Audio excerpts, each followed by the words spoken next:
नमस्कार। देखिए, इतिहास के पन्नों में ना कई ऐसी कहानियां दबी होती हैं जो किसी महाकाव्य से कम नहीं लगती। तो आज हम एक ऐसे ही महान योद्धा की वीरगाथा को समझने वाले हैं जिनका नाम है महाराजा सुहेलदेव। लेकिन यहाँ एक सवाल उठता है, क्या ये कहानी सिर्फ एक भूले बिसरे हीरो की है या फिर एक ऐसे नाम की जिसे शायद इतिहास ने जानबूझकर नजरअंदाज कर दिया।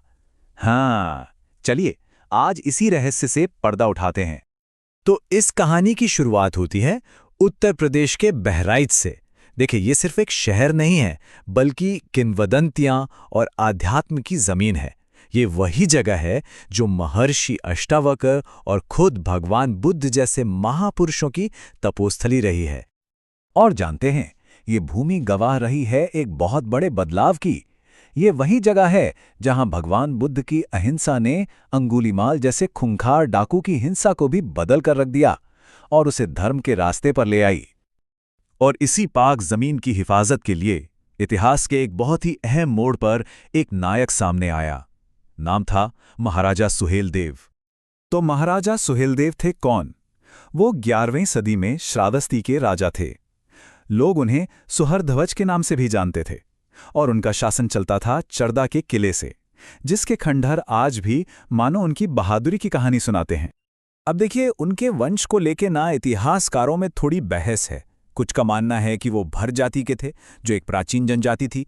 कुछ कहते हैं कि वो थारू समुदाय से थे, तो कुछ उन्हें राजपूत वंश का बताते हैं।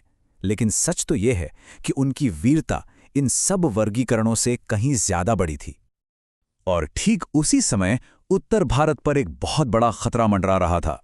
महमूद गजनवी का रिश्तेदार सैयद सालार मसूद गाजी एक बड़ी सेना के साथ जीत का परचम लहराता हुआ पंजाब से सीधा बहराइच की तरफ बढ़ रहा था।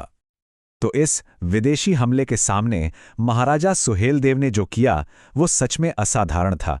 उन्होंने आसपास के बिखरे हुए राजाओं को एक साथ एकजुट किया और एक आखिरी निर्णायक लड़ाई की तैयारी शुरू कर दी। आइए जरा उनकी शानदार रणनीति को समझते हैं। तो देखिए, सबसे पहले तो उन्होंने मसूद गाजी की ताकत और कमजोरियों को अच्छी तरह से परखा।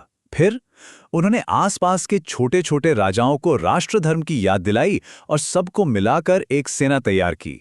और आखिर में दुश्मन से भिड़ने के लिए चित्तौरा के मैदान को चुना, जो कि एक बहुत ही स्ट्रेटेजिक जगह थी। तो अब जंग का मैदान तय हो चुका था। बहराइच के पास चित्तौरा झील का किनारा, ये टेढ़ी यानी कुटिला नदी के पास था और यहीं पर भारत का भविष्य तय होने वाला था। और फिर वो ऐतिहासिक लड़ाई हुई। महाराजा सुहेलदेव की एकजुट सेना ने सैयद सालार मसूद गाजी की उस सेना को, जिसे कोई हरा नहीं सकता था, उसे न सिर्फ बुरी तरह हराया बल्कि खुद मसूद गाजी को भी मार गिराया। सोचिए, ये इतनी बड़ी और निर्णायक जीत थी कि अगले करीब करीब 150 सालों तक विदेशी हमलावर इस जमीन से दूर रहे। इस जबरदस्त जीत ने महाराजा सुहेलदेव को इतिहास में हमेशा के लिए अमर कर दिया। उनकी विरासत आज भी जिंदा है, और सिर्फ किताबों में नहीं बल्कि उस धरती की मिट्टी में और वहां के लोगों के दिलों में भी। और सबसे बड़ी बात जानते हैं क्या है? जिस जगह पर यह जीत हासिल हुई, उस जगह का नाम ही उनके सम्मान में सुहेल नगर रख दिया गया। यह दिखाता है कि उनका असर कितना गहरा और हमेशा के लिए था। आज भी अगर वहां जाएं तो उस ऐतिहासिक युद्ध वाली जगह पर एक मंदिर बना हुआ है। उनकी एक शानदार मूर्ति भी लगाई गई है। और तो और हर साल बसंत पंचमी पर उनकी याद में एक बहुत बड़ा मेला लगता है, जिसमें हजारों लोग आते हैं। और ये एक लाइन शायद सब कुछ कह देती है कि इस जिले के स्थानीय रीति रिवाजों में सुहेलदेव का स्मरण बड़े आदरपूर्वक किया जाता है। मतलब उनकी विरासत सिर्फ इमारतों या मूर्तियों में नहीं, बल्कि लोगों की परंपराओं और उनकी पहचान का हिस्सा बन चुकी है।